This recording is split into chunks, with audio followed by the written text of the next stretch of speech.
బిగుసుకుపోయే గుండెల్లో తీయని ముళ్ళే వేశావు. ఇన్నాళ్ళు వేచిన మా కళ్ళు ఇచ్చేను కర్పూర హారతులు.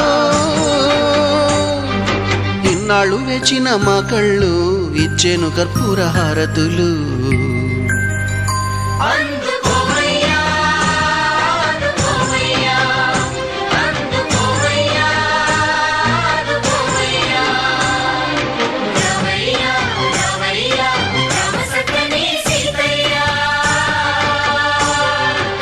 రావయ్యా రావయ్యా రామ సక్కని సీతయ్య.